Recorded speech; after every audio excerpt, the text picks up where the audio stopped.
1-0 Burnley! Scott Arfield! He's been threatening that recently, and all the Burnley players run to the Darwin end. Burnley win the next ball. Here's Rory now. On the outside, decent. He got it! Ashley Barnes with it! What a cross from Rory! And there was Ashley Barnes, and Burnley leading the derby. Knocks it quickly, finds Benson in space at the byline. Can Burnley get a goal here? Back for Brownell, saved by the keeper. Burnley won it to the end. That is magnificent. They deserve that. Only by Paul Patella, off for a hat-trick. He's got it. Hat-trick for Nathan Teller.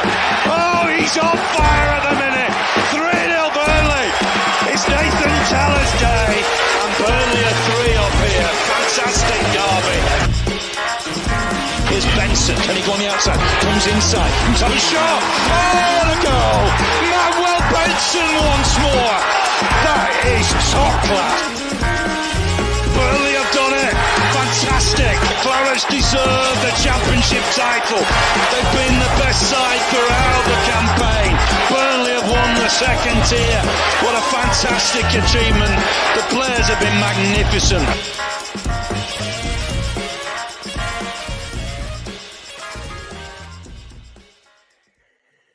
Yes, hello everyone and welcome along to the TurfCast Podcast YouTube channel and of course the TurfCast Podcast with me, Joe Redmond, Sam from Claret's Roundup and Neil Layfield. How are we doing, boys?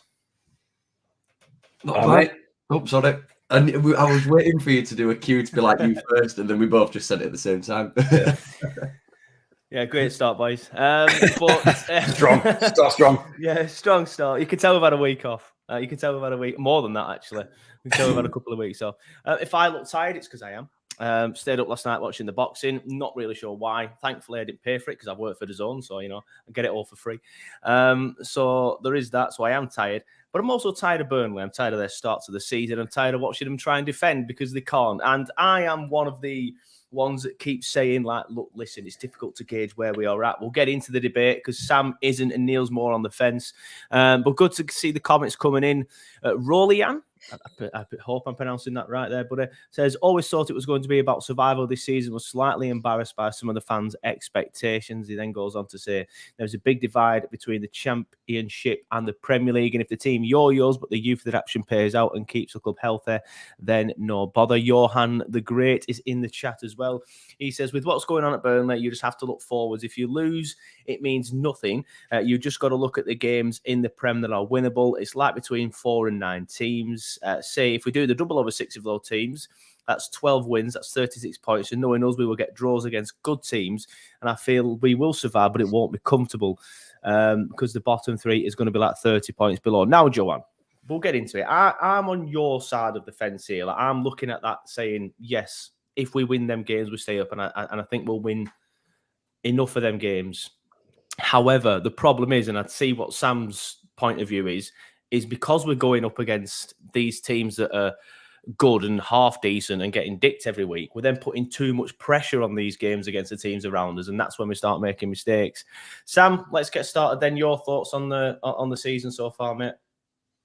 Yeah, I think one of the things that I'd like to put in first is, there are a lot of positives to take. Like, going forward, we do look good. We can create chances. We've shown that we can go toe-to-toe with teams. The issue with us this season, in comparison to seasons that we've seen in the past, is that we are so susceptible at being architects of our own downfall.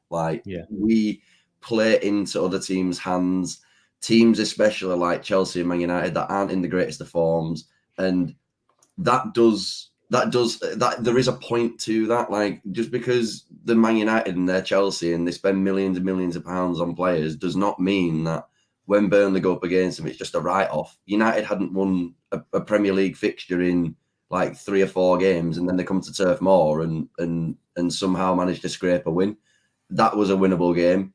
The Chelsea game, that second half performance was abysmal. Like, that was absolutely horrific. We just capitulated. All 11 players, all subs, manager included, every single person attributed to Burnley just absolutely crumbled in that second half.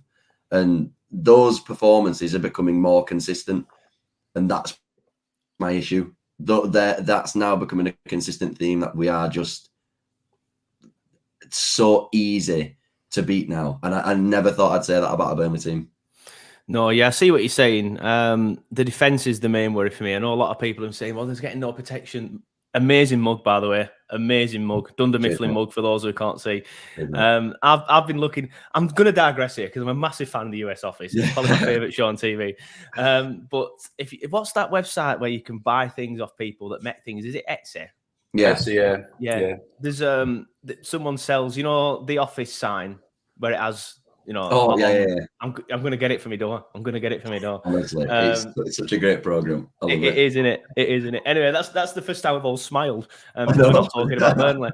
But yeah. See what you said. My issue is the defence. I just think the defence is so poor. Al Dakhil's got a lot of stick, and he's only young, so I do think it's a little bit harsh. But again, I kind of get it because he has been poor. He's been susceptible at the back. But then you see the likes of O'Shea coming in, and then he was worse. So I'm not really sure what we do at the back. I agree the midfield isn't great either. It's not giving them much protection. But it's been difficult so far. But I am one of them where I will say it's difficult to gauge where we are at. But as you said in the WhatsApp group this week, Sam, there's no more excuses now. We've got Brentford and Bournemouth. Yeah. We can't be sitting here saying, oh well, it's blah blah blah. At least it's good things. We need to start making picking up points. Neil, your thoughts on the season so far, mate?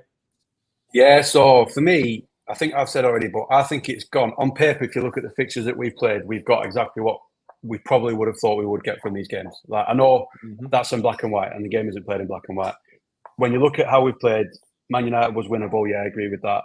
But on paper, we wouldn't have put us down to win that one, probably. No. Chelsea is the most frustrating one because, as you say, I think everybody from company to every man on the pitch got it wrong that day. Everybody did. Yeah. So the most annoying thing for me is this season that there hasn't been progress. Like, I know that I've just said that we won't win those games, or on paper we wouldn't win those games, and we've been lucky to come in a massive cluster. But what I would expect to see is that in each one of those games we're adapting and we're learning and we're showing signs that we are improving a little bit and are able to compete. Whereas I don't think we are. I think we're losing these games, and if anything, getting worse. I don't think we started all right City, and we thought, what, we might be all right. It's Man City, blah blah blah. Yeah. Then it's been shite since. To be fair, it's been. We haven't shown any sign of, it's getting there. No. We even struggled against Luton, which second half we finished 20 points ahead of them with 100 whatever million quid invested, and we looked worse than we did playing them last season. For me, in that second half. So for me, that's the most concerning thing, is that it's not the defeats, it's the manner of the defeats is the concerning thing for me at the minute. And there is a lot of pressure on these winnable games now. But if we're going to struggle against Luton, then we're going to struggle against Everton. We're going to struggle against Brentford and teams like that for me. And that's the concerning thing. It's just the lack of progress that I've seen so far is what I'm worried about now. Yeah, I was going to ask a different question, but I'll quickly come on to this one now, and I'll stick with you, Neil, because there's been a debate recently on the hashtags that last season's Burnley team, would beat this season's Burnley team. I think I'm in the position now where I agree with that, which is a little bit to say we spent 100 million quid. But it's the fact that we don't have Martin. It's the fact that we don't have THB, who I feel would have helped us a little bit in this defensive crisis. And I know we've got a lot of right wingers, but I still feel like we miss Teller. I feel like we miss Teller the least, if I'm honest. I've said that on the recent show that I did recently. But I do feel like them three would make a massive difference. The reason that would happen, I agree that would happen, is because last season's team was cohesive and understood each other, and they had gelled. This team has not gelled and don't understand each other yet because there's been too many changes all at once in the most difficult league in the world. So every mistake now feels massive because, to be fair, it is. So every mistake that these young players are making now feels massive. It's not the same making a mistake against QPR, for example, as it is against City, because QPR don't punish you and City do. So for me, that's the only reason why last season's probably would beat this season. They understood each other more. And we had players like, and I got a few pelts for saying this, but Trafford, for me, it starts with Trafford. He's not ready. Muric is ready, and he's a massive part of how we play. The players know what he's going to do. He knows each player's strength on that pitch, and he's a fundamental part of VK's system, whereas Trafford isn't yet. He's still learning it. And it's things like that. We've got too many players learning the system in a very, very hard league, in a massively difficult run of fixtures. So that's where we are for me. Yeah, fair enough. Sam, your thoughts? Do you feel like last season's team would beat this season's team? Because you were nodding quite aggressively when I said that point. Yeah, because I was having this conversation last night. So what Maatsen brings you that Charlie Taylor doesn't is he's like an advanced fullback. So yeah. Connor Roberts' role at right back is to basically play like another midfielder. Maatsen's role is to play like another winger. Connor Roberts doesn't have that. Maatsen does. So Maatsen gives you an overload on the left-hand side. That's why when Zereri was in there playing really, really well, he had the license with Maatsen to interchange. You know, they'd swap, they'd overlap each other. Howard Bellis, I mean, we were getting quoted £15 million for him in the summer. We've bought Delquar for £1 million. We've bought Dara Shea for £6 million.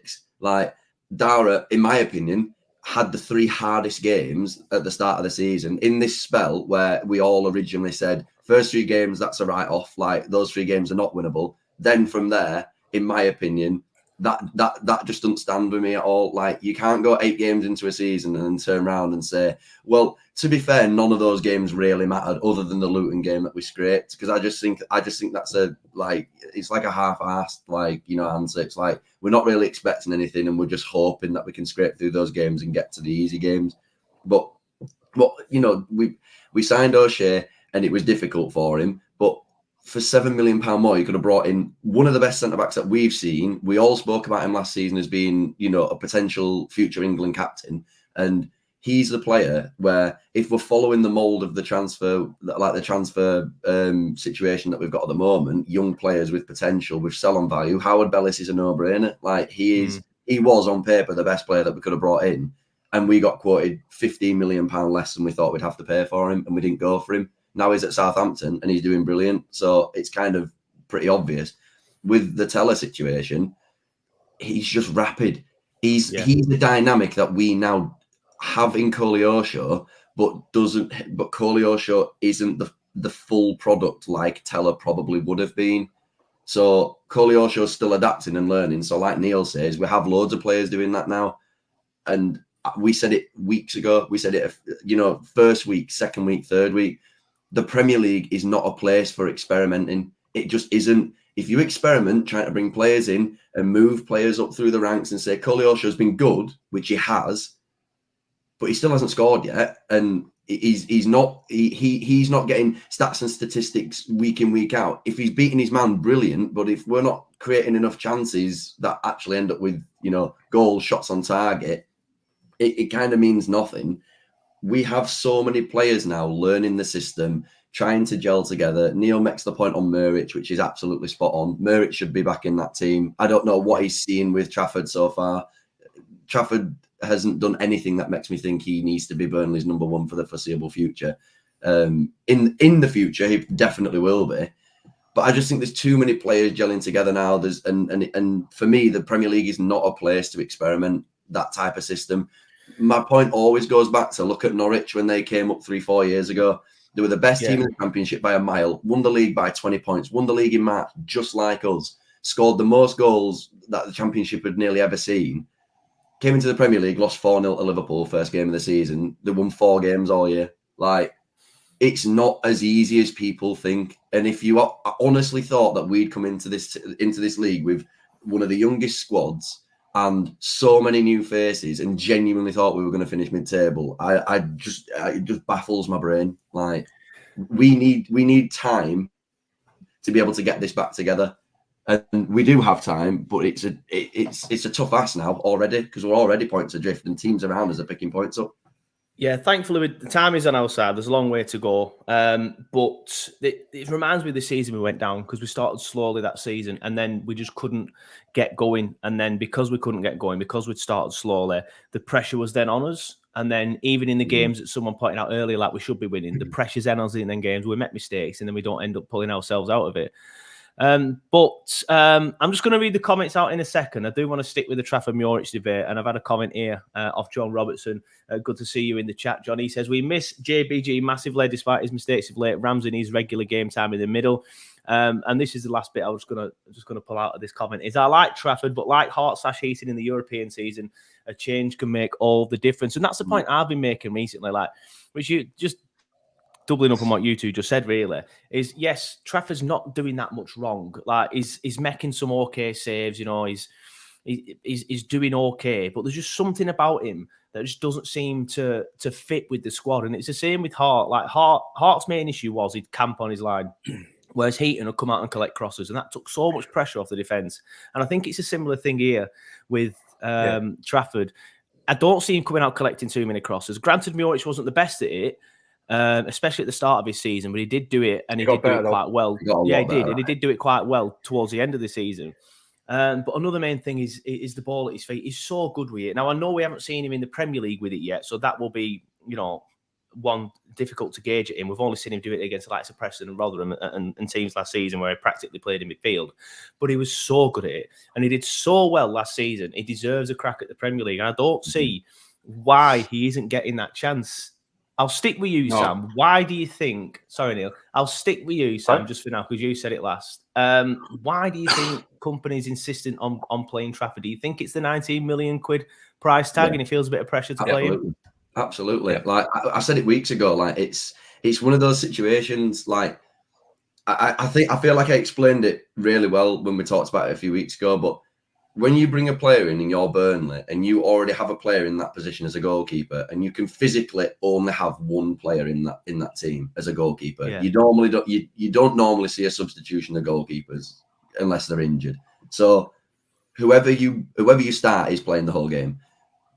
We signed Muric for like what, £2.5-3 million. He did very, very, very, very, very well in the Championship, in my opinion, and I think his distribution at his feet is unbelievable. But when you pay £19 million for a goalkeeper at Burnley, which is a huge chunk of what we actually spent all the way through the summer transfer window, I don't know. I think there is probably a conversation there where they're saying, listen, we can't have got this wrong. Like, that's a lot of money to have got wrong and have him sat on the bench. It's just, I just think it's as black and white as that.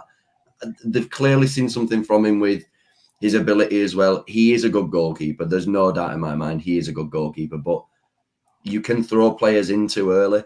What I see is, like, when we've got Koleosho on the wing, Koleosho's thriving because of that.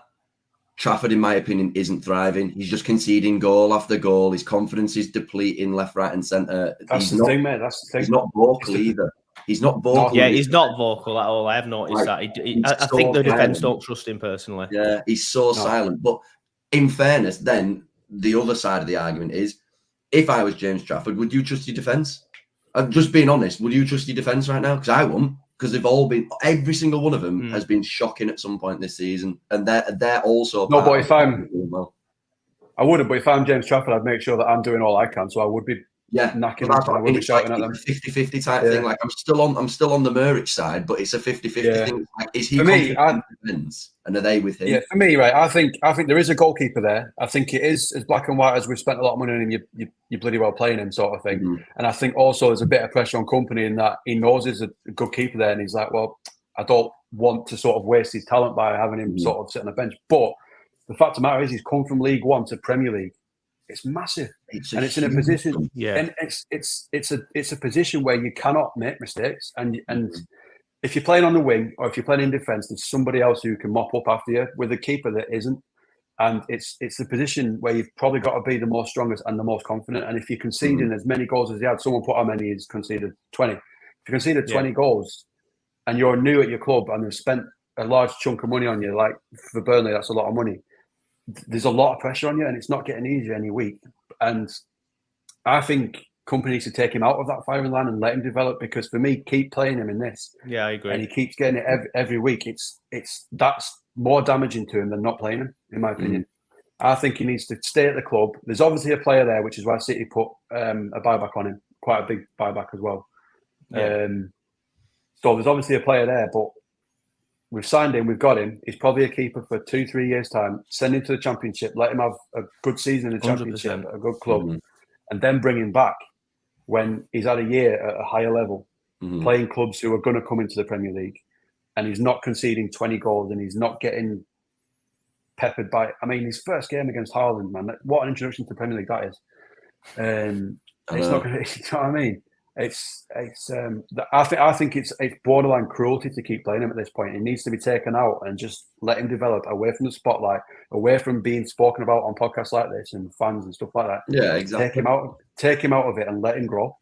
Like at the end of the day, as well, like he's a kid. Like he is a kid. He's a teenager. Like it might be that interview the club put on where the head strap thing. He seemed so young, didn't he? Really young. And I know it makes me sound old, but like, mate, I felt the same. Not worry.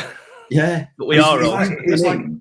Well, we are. Yeah. If you keep him in and you just keep letting shot after shot come up, because literally we concede like 14, 15 shots a game at the moment, and we concede like if we looked at an average, we probably concede about 2.5 goals a game. Like it's not good. It's not been good to see. And from Trafford's perspective, like you say, we come on podcasts like this, and he's the topic of discussion like week in, week out. Like the kid just needs a bit of time. He's a kid. Yeah. At the end of the day, he's 19, 20 years old. Like we have to give him time, but time isn't what we have in the Premier League. So company needs to look at this and go, right, Muric did nothing wrong to get out of the team. Put him back in. Everyone at the club, swallow your pride, accept it, and then let him crack on. Need to do that.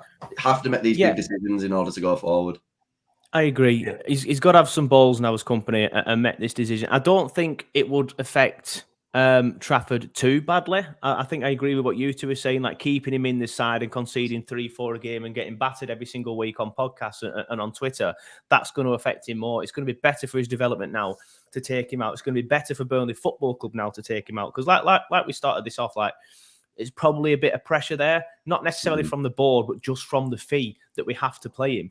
Like, I'd rather stay in the Prem and get another year of 100 million quid. You know, if Trafford fails, so be it. Just get rid and cut your loss. You could probably still get 8 million for him, something like that. I don't think he will, though. I do think he's going to be a very good goalkeeper for us in the future. But I think when we brought him in, I originally thought it was a case of bring him in and have him starting soon, but not now, maybe next year.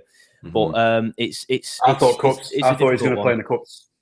Yeah, something like that. Yeah. Pretty much the treatment that Muric is getting now. I thought that were going to be. Yeah. It'd have been the Bailey Peacock foul, and that's the thing that shows me how bad he's been recently, or how much he's getting battered. Should I say on Twitter? I've seen some shouts that people are saying is worse than Bailey Peacock foul, and he's obviously just not. But that's the stuff that we need to protect him from. He needs protecting. He will be a Burnley goalkeeper in the future, potentially a City goalkeeper, probably the England goalkeeper. But this is such a big part in his career, and we need to get it right. And Vincent Kompany needs to get it right. But he needs time out of the squad. And that brings me on nicely to my next question. Neil, I'll start with you on this one. Obviously, 2 winnable games coming up in the Prem. What do we do with Trafford? Do we give him these 2, or do we think to ourselves, well, we need to win these now. Let's bring Muric in. Bring Muric in, but it's not going to happen. It won't happen because I think company's going to look at it as a point of this is a winnable game and it's a chance for Trafford to build confidence. That's what I think company's going to be thinking. I personally think now's the time. There's been an international break. Let's just bench him. You know, no fanfare or anything. Just bench him. Play Muric a couple of games. Get these wins under their belt, and then, look at the Trafford situation. But I don't think it's going to happen. What I think should happen, but I don't think it's going to happen. I think company's going to look at it from, these are probably more the games that are at our level. Let's play them. That's what I think. Fair enough. I agree. I do think company needs to, prove that he's got some balls to make a big decision and drop him now. But I agree. I don't think he will. I think he'll be trying to hide behind the fact that these are 2 winnable games and he'll be hoping to build his confidence. Sam, what would you do? Would you give him the 2 games, or would you cut him out of the squad now? I won't have him in.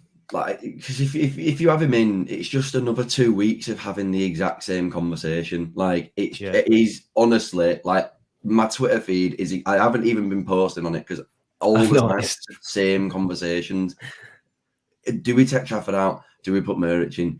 It is a little bit boring now. Like, we need to just put Muric in and try it. And if that doesn't work, go back to Trafford. You've given him 2 weeks out of the limelight to work on his goalkeeping ability, work on how he's gelling into the side, work with the goalkeeper coaches, and put himself in the team. Like, play yourself into the team, show them what you've got in training, do it like that, do it behind closed doors, don't do it in front of Sky cameras, don't do it in front of BT cameras, and don't watch him concede 3 goals. It isn't rocket science now. Like, you have to admit, it is such a boring conversation now. Like, it's happened for so many weeks.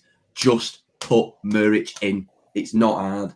Like, just try it. I think if we bring Muric in, right, I personally think it's not just me being the president of the club here. I personally think it's going to help the defence massively because Muric has got the balls he's imposing, and he will shout at them and he'll guide them through the game. Mm-hmm. All that back 5 or whatever it is struggling. Back 4, back 5, whatever it is struggling.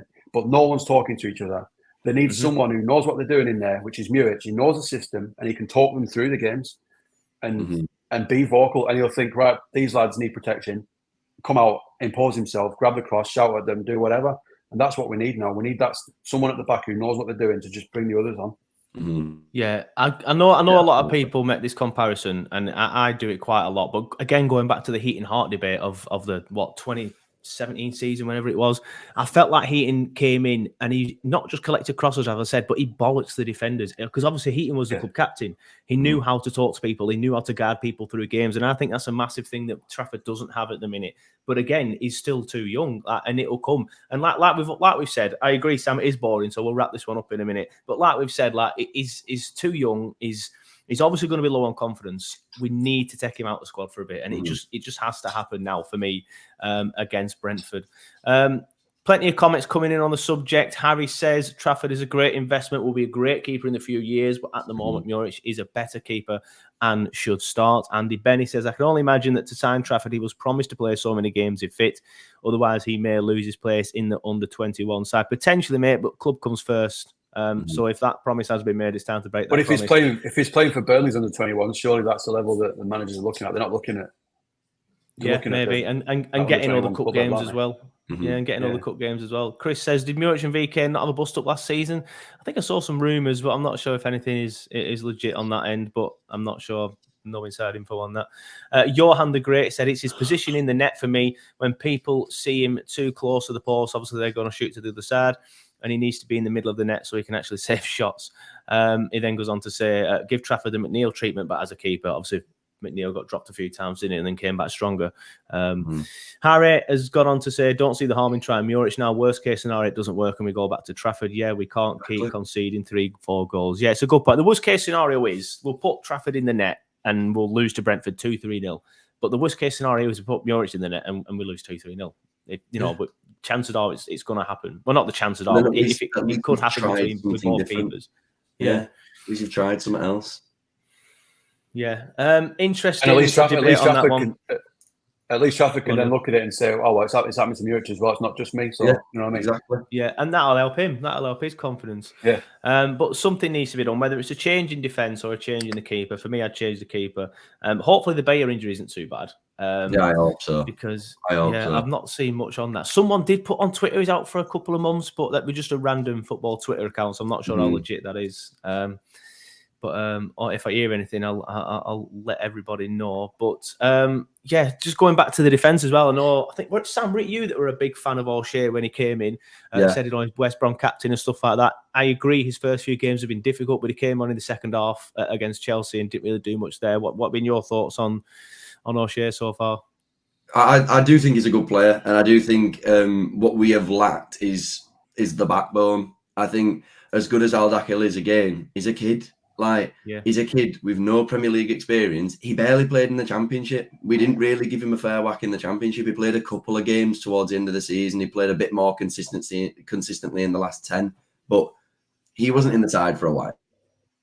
Now you throw him into the Premier League against some of the best strikers in the world, and then wonder why he gets caught out sometimes. It's he's a kid in the Premier League against men. Haaland is he's 23, but he's a bloke. He is just all these players are so big. It's a machine, mate. Is it AI goal machine? It's ridiculous. It's ridiculous. And then, not recently. Well, yeah, absolutely. But then our fullbacks as well. In my opinion, Connor Roberts, and I hate to say it because I really, really like Connor Roberts. I love him. I think he's a brilliant footballer. But he has been so poor He's been giving the ball away too much. His balls into midfield are shocking. His balls down the line are terrible. He's hoofing the ball away. He's holding the ball too much. He's waiting for the ball to come to him. So when Trafford does play a ball to him, he's waiting, and he's getting closed down closer and closer. And we lose the ball higher up the pitch. Like Charlie's actually been really good. And I think the reason why people think he's been really good is because he's gone in with no expectation whatsoever, because he's the only right back we've got. And I think he's done well. I think he's the only defender, other than in the Chelsea game, where he can come away and say, do you know what? Like, I've actually not done too much wrong. I think we need to find consistency in the defence. I think he needs to know what his best defence is, because we can't go into, like, went into the Chelsea game, we started Coutinho at right back, Connor Roberts in there. Yeah, I mean, I was astounded by that. Like Delcroix, was he centre half with Aldakin?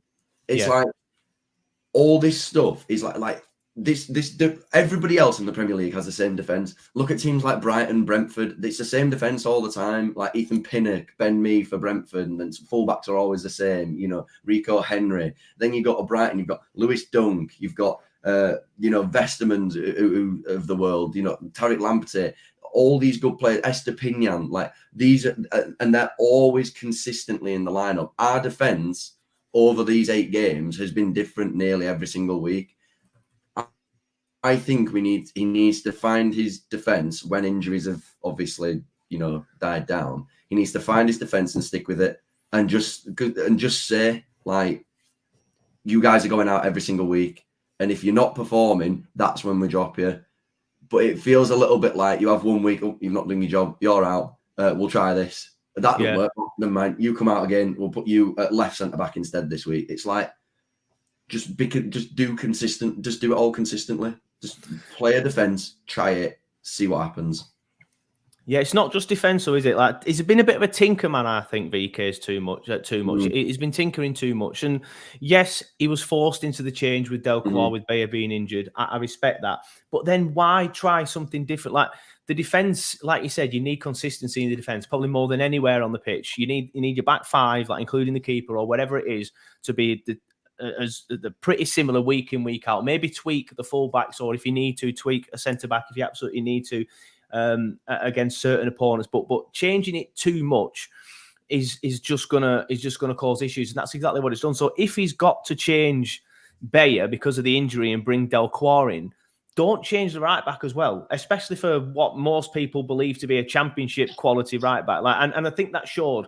Like, yes, as S. Wellerman has just put in the comments, and I'm not ignoring all the other comments, I will get to them. It's just because this is relevant to this bit. He says, glad Roberts has been called out here. His ball retention, passing, and all-round effort has been miles off. Yeah, he has been poor.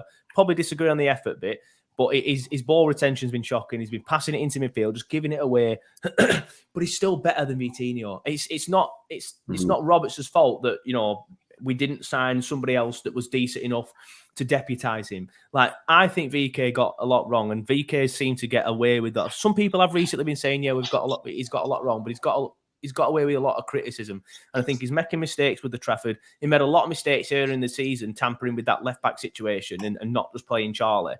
And now he made a mistake against Chelsea as well. Yes, VK is a young manager. Yes, VK is also going to make mistakes. But I don't know, Neil. I just thought VK made too many changes against Chelsea, especially at the back. Yeah, I agree. I know that we were struggling with injuries there, because obviously someone's mentioned Ekdal there, and I mentioned it in my full-time one that I think he needs to be in that team. But it's not just against Chelsea. I think there's been too many changes club-wide. We should have kept the core of last season's team and added and then brought players in around that, and then gradually brought them in, which is what I think they should have done. I know it's easy as a football manager player to say that. I'm not an actual football manager, but there's been too many changes for a Premier League for me personally. We've got basically a brand new 11 playing. He doesn't know his best team yet, and it is catching up with him in the last couple of games, I feel. But yeah, the Chelsea, as I said, everybody got it wrong against Chelsea. Everybody on that pitch was wrong. PK down to every player. Manager as well. I'm glad you mentioned Ekdal, because like you said, there are some comments coming in. I'll quickly read them out and then I'll come to you, Sam, about your thoughts. Andy Benny says, think we're missing Ekdal too. I know he's not as quick as some of the others, but he seemed to read the game much better. And Johan the Great said, what about Ekdal? When is he back? I like him. Not going to lie. I think he's fair, decent. Now, I'm going to go... He's comfortable on the ball, isn't he? He is. He's better on the ball. But I don't know. The people's stock always seems to rise when they're not in the team, when the team isn't doing well, and that's what's happened here with Ekdal. Ekdal's a good player, and I probably would play him at the minute because we've got too many bad issues at the back. But I don't think he's the saviour that people are making out. He got caught, I think, was it against QPR last season with his pace? He gets caught out with his pace too much. He's better on the ball and he reads the game better. I admit that. But in the Premier League, his pace is going to get punished even more like it did last season. I do like him. I would start him probably ahead of Al-Dakhil at the minute if Bayer's back. Al-Dakhil, take Al-Dakhil out and O'Shea out. And I'd have Bayer and Ekdal. But I don't know. We'd have to play probably a little bit deeper to try and help with his pace. Sam, what are your thoughts on Ekdal? Before he got injured in the Championship, he was our best defender. Like, without a shadow of a doubt. Like, he when we went to Norwich and won 3-0, he was unbelievable. Yeah. Like, and he is one of those defenders where you can always go to that one attribute that they're not good at. Everything else is fine. Like, he's not fast or else. He's a clever defender. He just steps back. Like, that's what he did. We didn't concede very many goals when he was in there. He played during that stretch where we were on fire, where we were winning every game and not conceding as many goals. And then he came out and we chopped and changed. And then he saw a couple of leaky results come out where we were drawing and things like that. I think you have to try something different in that defence because right now it just isn't working at all. Like, one of my biggest issues as well is, like, anybody gets injured in the front half of the team, you've got another player and another player to bring in. Someone gets injured in that defence, like the backup, you just sat there like, oh no, like, you know, like without giving Delquart any criticism whatsoever, because I think when you buy a player for £1 million in Premier League, they instantly get a buy completely because he's £1 million. You're in Premier League where people spend £80 million on centre backs. Like, he's £1 million. He's come in to be a number. He's not come in to set the league alight. He's come in to be a rotation player.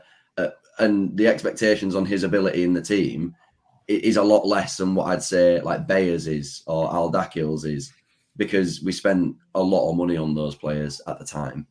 Like, my biggest issue is just not knowing his best defence. He knows his best attacking lineup, but because we have so many players that have so many different attributes, he can change it all the time. So if you want somebody with quick feet, you bring on Zereri, Benson. If you want somebody in centre attack, if you want somebody in that cam role to, you know, just be a brute force, you bring in Sander Berge. The defence is a really, really tricky situation at the moment. He needs to find his best back four, his best back five, and just roll with it. And then that's when you sit there and you can say, okay, I've played 3 games with this now. It's not working. Don't play a game against Luton and manage to win the game and then change the entire defence against Chelsea. Yeah, that baffled me. That did baffle me. Yeah. It just doesn't make sense. And then, like I say, like, I know what you're saying about Vitinho, but I think him being at the club is fantastic. I think him being the rotation right back is great because he gives you the other option. But then if he's starting, Charlie needs to do Connor Roberts' role. Charlie needs to be the one dropping in, Vitinho's the one bombing on. I felt like when Vitinho came in, they both just carried on doing what they both normally do. And then that just left us so open. So then in the second half, it was like every time they went forward, you just thought they're going to score here. Yeah. Every single time. Mainly because, what's it called? Raheem Sterling had the absolute freedom of the stadium. Like, it's not just Vitinho's fault. It was because a lot of the time we were over the side and he wasn't getting enough protection from Tresor. But still, I think with Connor Roberts there and maybe him doing the correct role, that probably wouldn't have happened. But I agree with what you're saying. He needs to find his best defence and just stick with it. That's the main thing going forward we need to do. But those are my issues though. This is where you start going completely away from the football side of it a little bit, and you start to go towards narrative a little bit. Like the narrative of some of our games this season, Chelsea have been shocking. They made us look like mugs. Raheem Sterling last season was called one of the flops of the season. This season, he's started just as poorly. He comes to Turf Moor and he looks unbelievable. How is that? That's not down to him because everybody else has made him look a mug. That's us playing into his hands. And we did the same with United, the same in the Chelsea game, the same with Bruno Fernandes. Bruno Fernandes scores a worldie against Burnley. He's been so quiet this season. He's done nothing all season, I don't think. He's been poor. Rashford looked all right against us. He's been rubbish this season. the narrative for us is we're making people look better than they are. And that needs to change because we're playing into teams and teams are just like, oh, we haven't had this against anybody else. Burnley are giving us ball back constantly, so we need to try and do something. And then they just keep coming at us. Like I said, that second half against Chelsea, that first half, they looked like a defeated team. We looked like we could play football. We looked like we were playing around them. First half an hour, I thought we were really good. And then all of a sudden, second half comes around, concede 3 goals in like 15 minutes. And it's just like, what's the point? Like, because this has all come from us. That's not come from their quality. That's just from us giving the ball away in cheap positions and good players putting the ball in the back of the net. So, yeah, that has to be called out. These situations of people, saying we've only played the top 10 teams. It's like, all right, Brentford are 13th now. So when we play them this weekend and they go into top 10, are we going to say they're a top 10 team as well? Like, they're 13th now. So we should be beating them surely, or we should be giving them a game. But as soon as they beat us, everyone will be like, well, they're a top 10 team. It's like, well, nearly everybody's been a top 10 team at one point. Burnley were when the start of the season when we played no games. Like, you know what I mean? I just think it's a ridiculous way of looking at football, is saying you're playing these good teams, there's no expectation. You have to go into every game and try and win games. And so far, we're not doing that very well at all. Yeah, no, I do agree. I do agree with it in a way. I think there's certain games where you not that you have no expectation, but you've just got to be like, look, listen, we're not gonna. I didn't mean to do a Sam there. Look, listen, but I'm saying like we can't. As Neil started the show, like he pointed out, like we probably didn't. You know what? In fact, not even going back as far as what Neil said. I think a lot of us said at the start of the season, we will get some batterings, but we will give some batterings as well. I just think we've got the batterings that we expected of the teams that we expected to get the batterings off. The only problem with it is as you mentioned, Sam, we're giving people too much time on the ball. The batterings are happening, but they're happening in a way that we don't want to see. Yeah. And I like a point that you made there, like everybody's come to Burnley or played Burnley and all of a sudden looked really good. And I'll stick with you on this, Sam. Sorry, Neil, because I just want to stick with the point that you made, Sam. Like, is that why you think we've had so many worldies, as the kids say, against us? Because we're just giving people too much time. Like Bruno Fernandes scored a real goal, ended up getting a team of the bloody week card or whatever. Same with Raheem Sterling, team of the week card after he's played Burnley. Hudson-Odoi scores a fantastic goal against us. Bruno Fernandes has won goal of the month against us. Almiron. What? Yeah. Hudson-Odoi, it's just everybody scored a great goal again. Is that because we're giving them too much time on the ball? I mean, it is, but what are your thoughts? Yeah, it is. But I also think it's a case of, because of how we play, we like to play out from the back. So when we get the ball in a fullback and we try and play it into midfield, as soon as we lose that ball, we're too slow to reset. Like, if we lose the ball, we need to be like, right, back in, banks of 4, press the attacker. That's what we did last season. Somebody wins the ball back, everybody's around the ball, 3 players around the ball. I think our attacking press is brilliant, but I think the press from defence and midfield together when they have the ball in the centre of the pitch is really poor at the moment. I don't think they're working cohesively either. I don't think that when you know, like when they get the ball on the wing and then they shift it inside. Yeah, I always feel like with us now, players have enough time to carry the ball for 3-4 seconds, get towards the edge of the box, and then by this point we're just backing away, thinking he's going to hit it or he's going to play a killer pass. And then when they do it, we're like, oh, it's gone past me. Oh, the ball's in the back of the net, and it's like, you have to switch on to that type of stuff. We have to get wiser to the way that we're playing as well. So my thing with that is stick to how we're playing, like play out from the back, but get wise to the fact that we have lost the ball in attacking, in defensive positions a lot this season. So when that happens, how do you react? Because at the moment, it's like we react the same. It's like, oh, that pass didn't get through. What? Now, quick, get back. Oh, you won that. You got that. And then everyone's just all discombobulated and they score. And then at the end of it, you're like, as a fan, you just sat there going, what was that? What on earth was that? How have they just scored from us having a throw-in? Like, it's just madness. I really do think it's madness.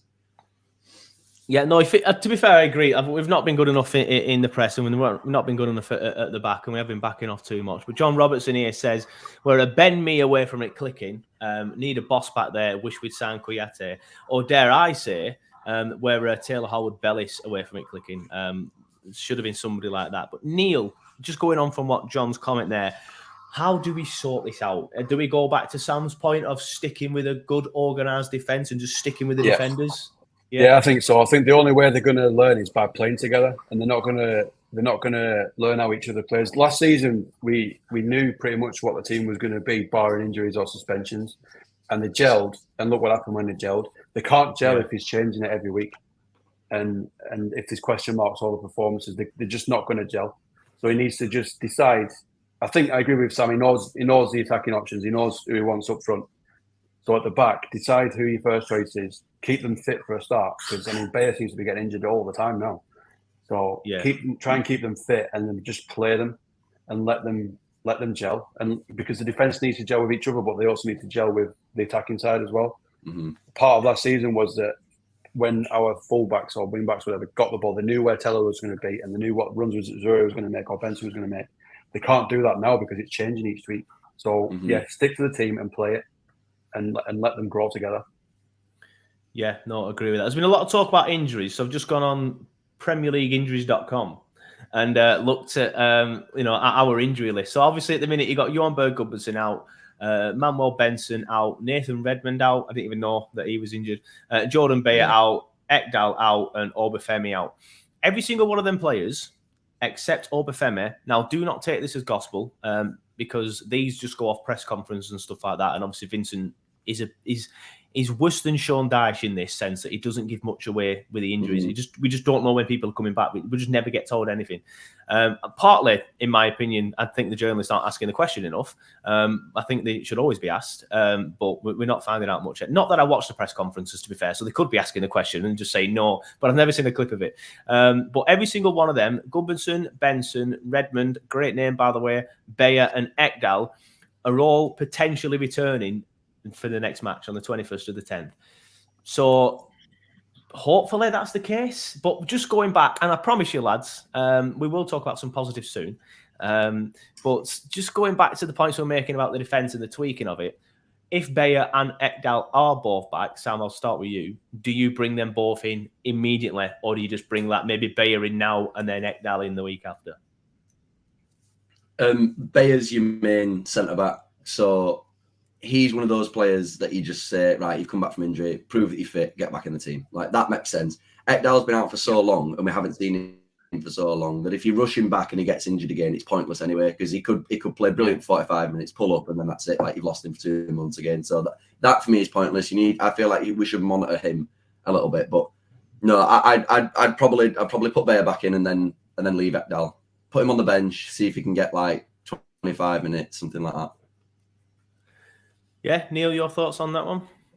I completely agree. Yeah, Ekdal's been out for that long that he probably needs to build his fitness up and his match sharpness and stuff like that. So yeah, definitely bring Bayer in. He's first choice if he's fit, he plays. And yeah, Ekdal just sort of gradually bring him in. But I do think he needs to come in.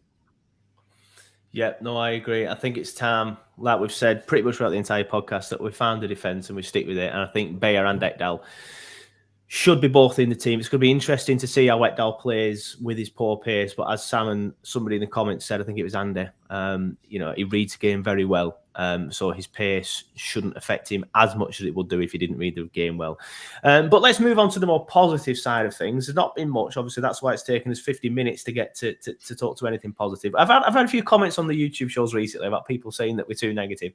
I think I'm not. I think it's Sam that people are meaning. I think I'm quite positive. You are. It is me, but I'm just not delusional. Like, I'm watching the same games as everybody else is. I'm just not going, oh, we only lost 4-1, get in. Like, we've looked rubbish. Like, we've definitely looked poor at the back. But I've got a comment here when I announced the show off Steve. He says, lads, my job means I drive around all day out here in Australia. TurfCast is worldwide, boys. Not having a pod for a few days has been quite tough. Please give me some optimism. So, Steve, this next 10, 15, 20 minutes is just for you. What are the biggest positives? For me, it's obviously Lyle Foster, Luca Koleosho. It just needs. I know, obviously, it's weird. Like, I always say he needs end products, but the stats prove he's kind of got it. He's got 3-4 assists already. But yeah, he's obviously been a bright spot, a bright light, whatever you want to call it, in the team so far. And for me, Aaron Ramsey, now he should get played more. He played against Man United. He was brilliant in that first half. He was absolutely brilliant. There's going to be games where they aren't for him. But in games where we're going to be on the ball quite a lot, we're going to get a lot of space, we're going to get a lot of time. He's brilliant. He's been my favourite signing of the summer so far, I think, Ramsey. A lot of people will say, what about Koleosho? Ramsey's shown so much quality. Whereas with Koleosho, you can see a lot of rawness there. I do think Koleosho will be a very, very, very good player when he's older. Speaking of the positives, Neil, let's go to you. Your main positives of the season so far. So I've got 3. One is that the emergence of Lyle Foster, and VK has been proven right on that one, because he said he's a player there, didn't he, last season? And Foster spoke about his difficulties and stuff, and he seems to put them behind him. And what a player we've got! He looks strong. He looks confident. When he gets the ball, he does look like he's going to score. He genuinely does look like he's going to score when he gets the ball. The other positive is that I think Ramsey's another one, but the other one for me is that I think VK has found how to play Sander Berge. Because in the last couple of games, Burge has looked really, really good. Whereas he didn't at the start, but he's found where to play him, and I think he's that attacking side is the positive for me. Attack-wise, we look really good. Foster and Burge, finding out Burge's best position, definitely. Yeah, is that fair enough? What is that? You all right? I said, is that an emu? It's a mental dog. Two of them going out here. We'll move on to you. I'm going to say we'll move on to you, Sam. I was going to mute Neil's mic, but he's muted it for me. We'll move on to you, so we can't hear the dog going mental. Hopefully he gets that sorted out. As Chronicles of Charles says in the chat, I think Berg has massively improved. I agree. I actually didn't like him at the start of the season, but I didn't like how Company was playing him. I thought Company was playing him wrong. I had the Sheffield United fan on here from the Sheffield United way, and he said in his thick Sheffield accent, if you play Sander Berge in defensive mid, because a lot of people fall into that trap, he will be rubbish. But if you push him further forward, he will. That's exactly what's happened. He started the season in defensive mid, played poorly. We've pushed him further forward, and he's for me, I'd have him pretty much switching between him and Ramsey, depending on the game that we have in that position. A lot of people give me shit because I thought I'd dropped Amdouni, but I think Amdouni is better in that number 10 role than he's on the wings, but he's not as good as them to it, in my opinion. But Sam, let's go to you for the positives of the season so far. What's your main ones? Yeah, I think first and foremost, the attacking options is one of the biggest positives. Like, I just think like the interchangeable nature that we have now with those attacking players. Like, if it's not Luca, it's Redmond. If it's not Redmond, it's Zeruri. If it's not Zeruri, it's Benson. Do you know what I mean? It's all. Why did you do that? You laughed, I think the emergence of Sander Berge in this position, I think, is absolutely right. I think I'm the same as every other Burnley fan. Like, you took one look at Sander Berge and you're like, oh, he's a defensive mid, and he just isn't. He's been so good when he's been played in that attacking midfield role, and he does suit that role perfectly.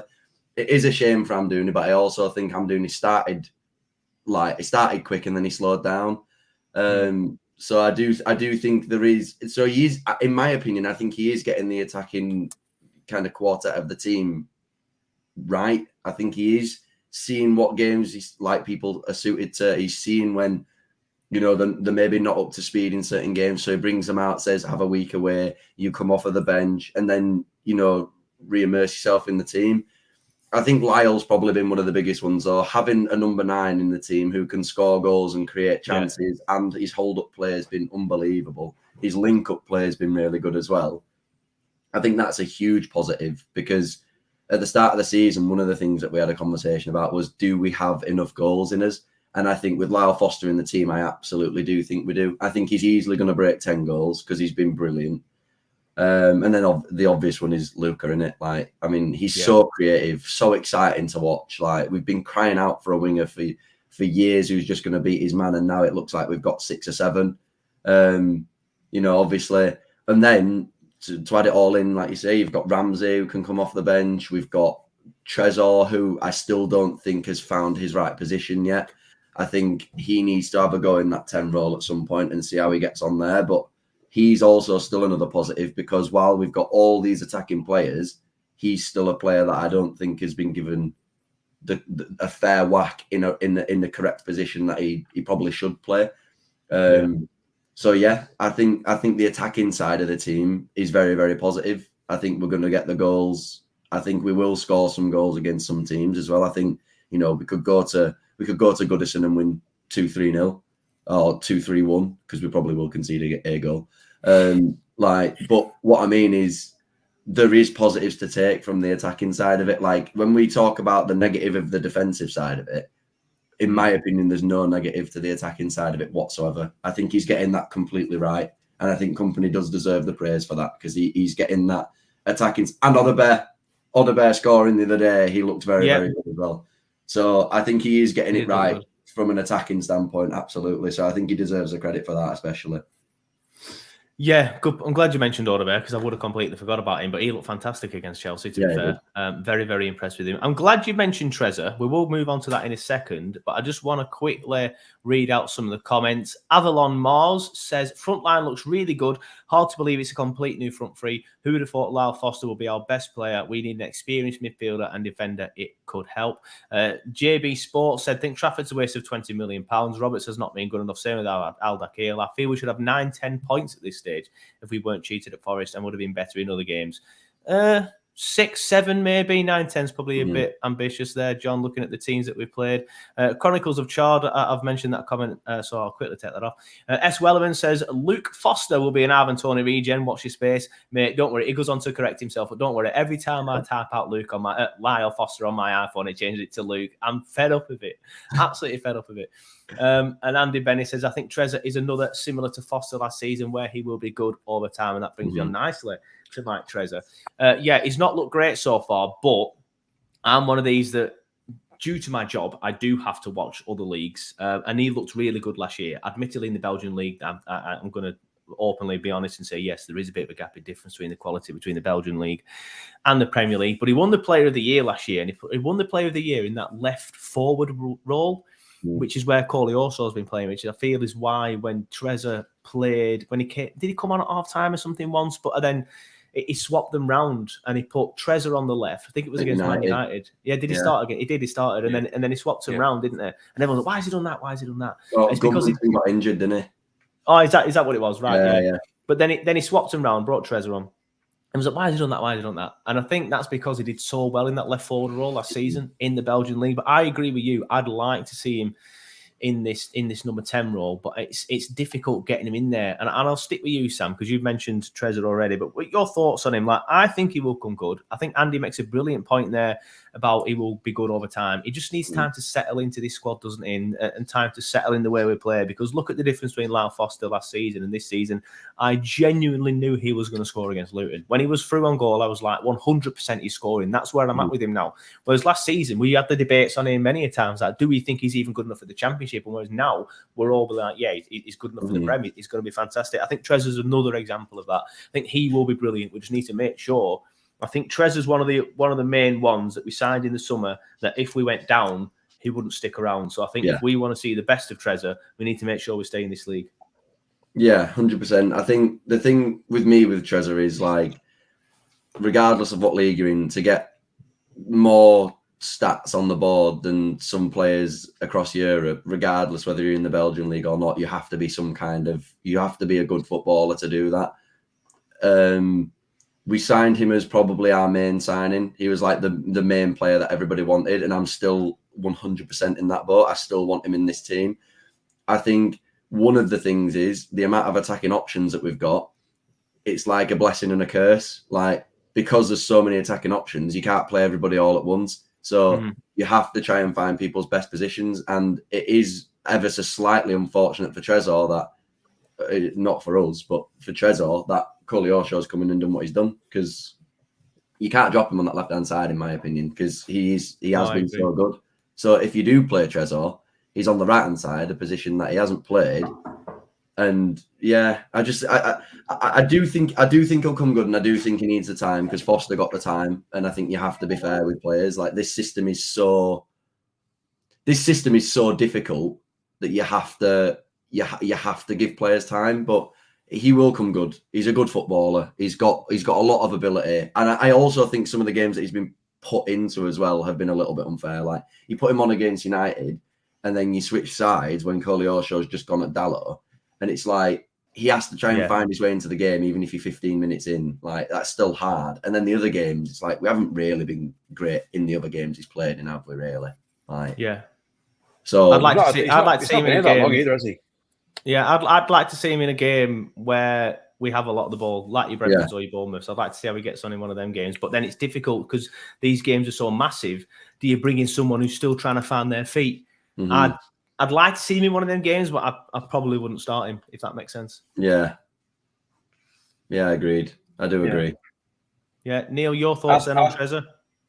I think he'll come good. I think, unfortunately, like Sam was sort of saying, he's a victim that because VK has sussed out the front line and because the front line's consistent, which is exactly what needs to happen with the defence, it's going to be hard for him to get in because it's working. So he's not going to change it whilst it's working. I think it's going to take an injury or a bad run of form for one of the players for him to come in.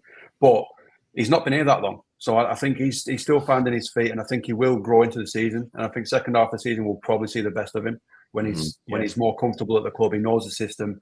VK's sussed out the rest of the team, and it's gelled if it's going to. But I think the second half he'll grow into the season. There's a player there, and I know what his Belgian league is weak, but Benson came from there, and we've seen that there are some quality players there. Belgian national team's good, so we've obviously got some good players there. So I think we have got a player. I think it's just unfortunate for him that the front line's working at the minute, so there's no reason to change it. The only other shout now for that front line is Jakob Brun-Larsen has to start the next game. I said that against Chelsea. I was like, he did so well when he came in. For me, I'd have Koleosho on the left, Ramsey in the 10, Brun-Larsen on the right, and Foster up front. That'd be my front four. That's exactly what I'd do against Brentford. And then you've got all these creative players who can change a game coming off of the bench. You've got Benson, Zaroury, Tresor, Sander Berge, like different players that change it up. So if you're a defender, you're like, oh, Luke has been running at me all game, and now Benson's trying to, flick it inside and Ben running top corner. Like, then on other wing, you've got Tresor, who's just quick feet, squaring it across the box. Like, this is what we've asked for a long time. So now we've got it. With all these interchangeable players and being able to change it all around, it is exciting to see. We just need to utilize it now and stop messing about. That's the main point. So we started the podcast saying our defense is shit. We need to make it better, and we've gone full circle. And we're going to start looking at wrapping it up now with ending it by saying, the attack's good, but we need to sort it out at the back. So it's basically took us an hour to say the same thing that we did at the start. But before I do wrap it up, obviously, we're normally about an hour mark, but is anything that you boys want to discuss we haven't discussed? Like, I missed talking about Odebear, for example. Andy Benny's supporter commenting, so many options up front, and Amdouni hasn't really been mentioned yet. Mentioned him briefly, but I do like Amdouni. He's just gone off the boil a little bit recently. And I think he's better in the 10 role. But at the minute, I'd have other people ahead of him in that 10 role. I thought he was a little bit absent in the games that he's played on the wing for me.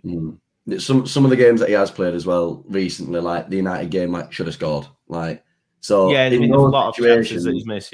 Like in those situations, like you can't. It's the same as anything in life. Like, you can't have positive reinforcement when you're not doing what you should be doing. Like, his overall game is fine, but if you're not finishing the chances that you're getting given, like, then you have to try something else. And that's what we've done. And then Sander Berge has gone in that 10 role and looked great. Ramsey's done the same. So he's not been shoehorned out, but what he has been is dropped for more informed players. But we are still going to see Amdouni because there's clearly a player there. I mean, his feet are ridiculous. Like, he's so good on the ball. And this is all part of this master plan that Company and Alan Pace have had with buying millions of attacking players. Like, we now have a player that is good at something everywhere across the pitch, except from obviously defensively, but we've talked about that.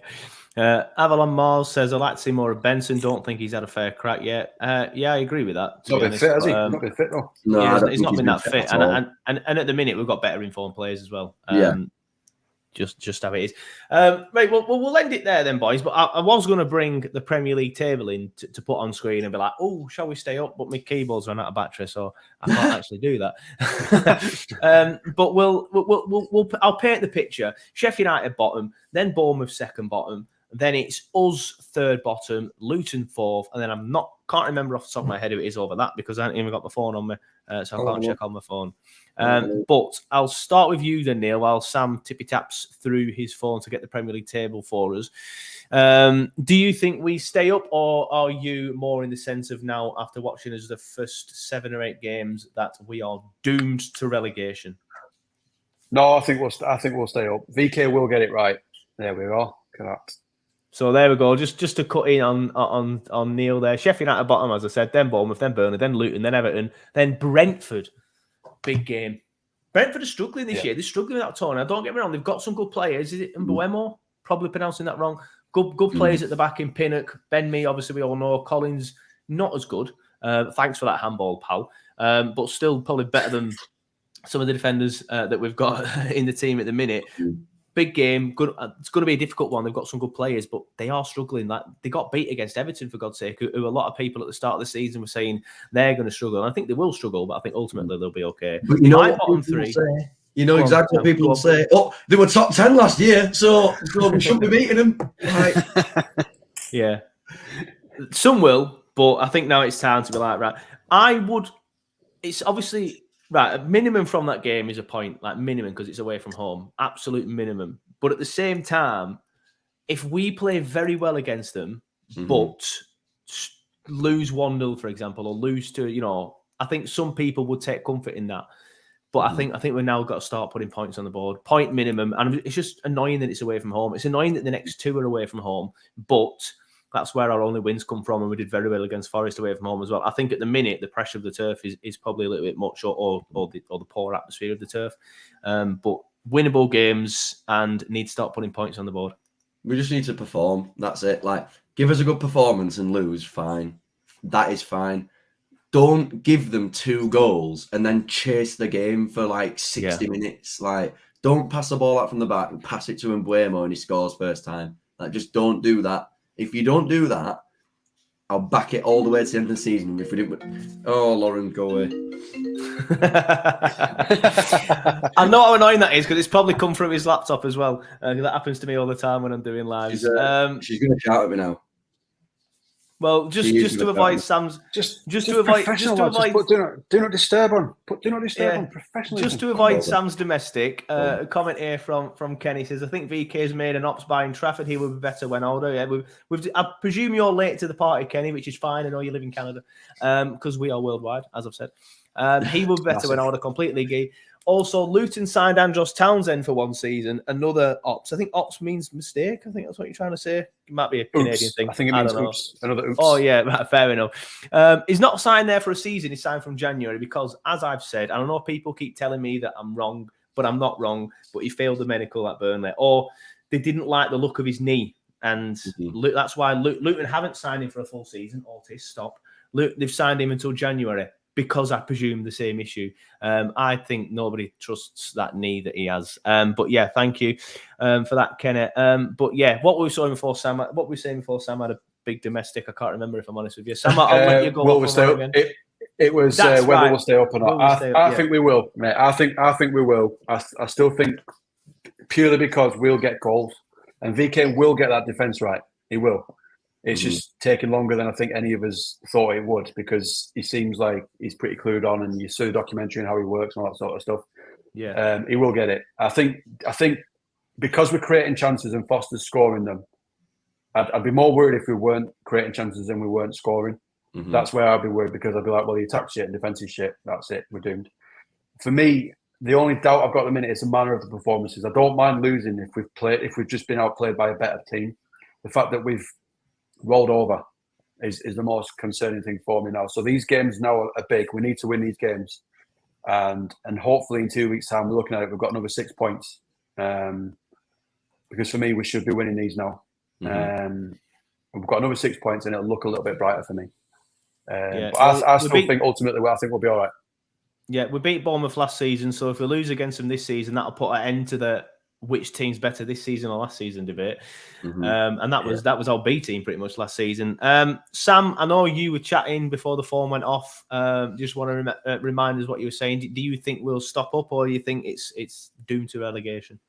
No, I do think we'll stay up. Like I still have confidence. Like amidst everything that we're saying, like I'm not talking about Burnley on a whole. Like I'm not saying like this is going to be it all season and this is just rubbish. I'm saying the last 8 games that we've just watched, in my opinion, there's not as many positives to take out of it. But it's still a long season. Like there's still 30 games left to go, and these next 2 games are a huge indication of where we actually are.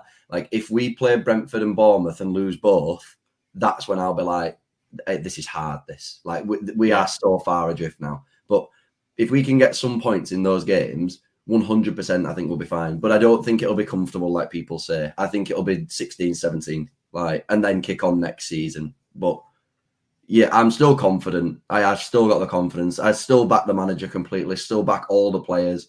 I just think a switch just needs to be flicked. We need to go to the next level.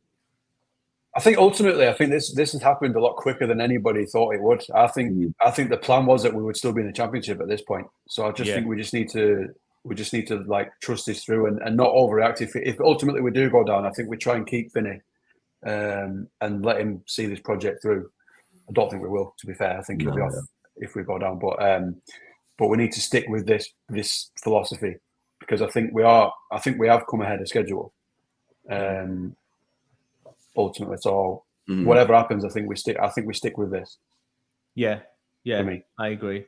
I think we stick with him. I think we stick with how we're doing it. I do think we stay up personally. I think the bottom 3 will be Sheffield United, Luton, and Bournemouth. And I know it's pretty easy to say because they're the current 3 teams that are around us. But Sheffield United are abysmal. They are genuinely abysmal. You just said there, Neil, like I'd be worried if we weren't creating chances and we were conceding. That you basically summed up Sheffield United. Luton, there's only so much you can do after spending 30p. They looked good against us in the second half. Yes, did well against Everton, but a very poor Everton side at that point. Everton have since come a bit better. And then Bournemouth. The only way Bournemouth stay up is if they sack their manager and get a new manager bounce. And I think if they might end up doing that soon, so the team I'm most worried about is Bournemouth. But Everton will be in and around us. I think Brentford will be in and around us. They're not getting spoken about as much because Tony's not going to play for him again. I think he's off as soon as his band's back. So they're going to struggle. They've got some decent players, admittedly. I think Forest will be okay, but will be in and around us. There's a few teams. But I think we stay up. Wolves. I do think we stay up. Wolves as well. I had them for going down at the start of the season, but I've changed my mind on that. They look quite good in certain games. Gary O'Neill's got them quite well organised. Kind of similar to us under Dyche in the organised sense. So I do think we'll stay up, but I think I did go on the overlap. I don't know if I mentioned it. I went on the overlap, but I did go on the overlap and say I think we will finish anywhere between 11th and 14th. I'm going to be a bit more reserved with that now. I think we can get 16th, maybe 15th at best. I think we can potentially finish above Wolves as well, Everton as well.